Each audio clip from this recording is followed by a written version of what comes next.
Shalom, selamat pagi, selamat berjumpa kembali dalam renungan firman Tuhan hari ini, Kamis 19 November tahun 2020. Almanak Nas menetapkan dari kitab Wahyu, pasal 14 ayat 1 sampai ayatnya yang ke-11. Namun sebelumnya marilah kita merendahkan hati kita di hadapan Tuhan, kita berdoa. Bapa yang maha baik, sungguh Engkau Tuhan yang selalu kami banggakan. Terima kasih atas setiap penyertaan-Mu dalam kehidupan kami. Terima kasih atas hari yang baru ini. Biarlah kami mendasarinya dengan firman-Mu. Teguhkanlah iman kami untuk bisa menjalani kehidupan sepanjang hari ini dengan baik. Di dalam nama Tuhan Yesus Kristus kami berdoa. Amin. Saya akan membacakan 2 ayat dari nas yang telah ditetapkan untuk kita pada hari ini, yaitu dari ayat 1 dan ayatnya yang keempat yang berbunyi demikian. Dan aku melihat sesungguhnya anak domba berdiri di bukit Sion, dan bersama-sama dengan dia 144.000 orang, dan di dahi mereka tertulis namanya dan nama Bapanya. Ayat 4, mereka adalah orang-orang yang tidak mencemarkan dirinya dengan perempuan-perempuan, karena mereka murni sama seperti perawan. Mereka adalah orang-orang yang mengikuti anak domba itu kemana saja ia pergi. Mereka ditebus dari antara manusia sebagai korban-korban sulung bagi Allah dan bagi anak domba itu. Amin. Tema untuk kita hari ini, mahkota kemuliaan bagi yang setia. Bapak, Ibu, Saudara-saudari sekalian yang saya kasihi dan yang diberkati oleh Tuhan kita Yesus Kristus, kitab ini disebut sebagai kitab Wahyu karena ia berasal dari Tuhan yang dinyatakan kepada Yohanes melalui penglihatan. Dalam kitab Wahyu pasal 14 ini diberi penglihatan kepada Yohanes tentang pemulihan Injil dan pengumpulan orang-orang yang saleh. Dalam penglihatannya itu, anak domba berdiri di bukit Sion, dan bersama-sama dengan dia ada 144.000 orang yang di dahi mereka ada bertulisan nama Yesus dan nama Bapa. Sion diartikan sebagai tempat di mana Allah memberikan perlindungan dan keselamatan.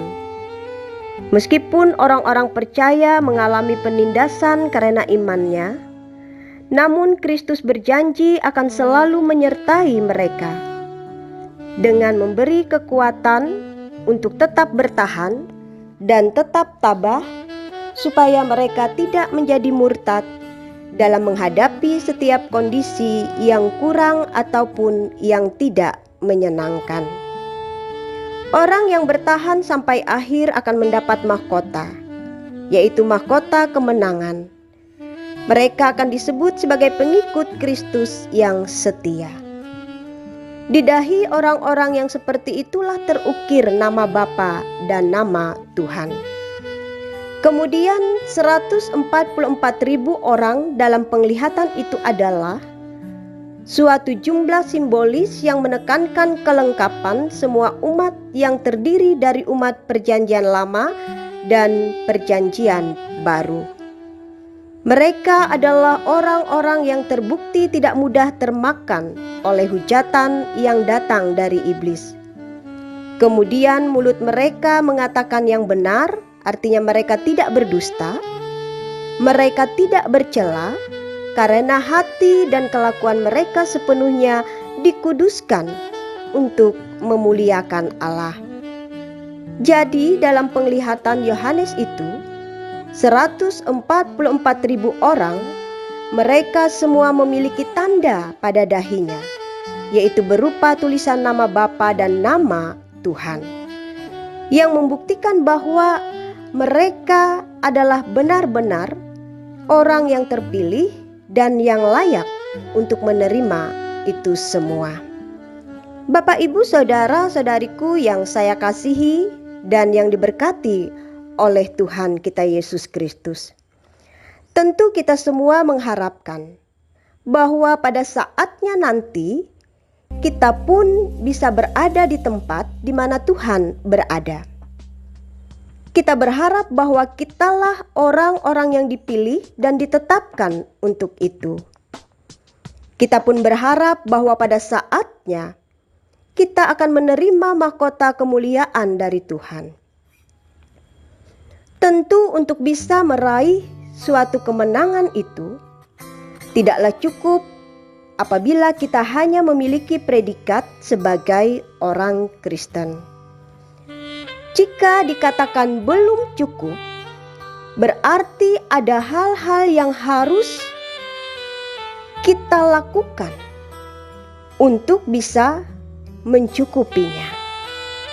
Lalu hal-hal apa yang bisa kita lakukan atau yang harus kita lakukan? Melalui renungan firman Tuhan hari ini, setidaknya ada 3 hal yang mau dikatakan kepada kita. Yang pertama, apabila kita melihat dalam ayat 4 nas kita hari ini yang mengatakan tidak mencemarkan diri dengan perempuan-perempuan, karena mereka murni sama seperti perawan. Kata murni mengarah kepada hati, artinya kemurnian hati.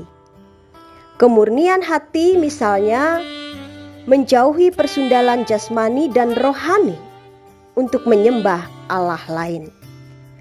Jangan ada padamu Allah lain di hadapanku.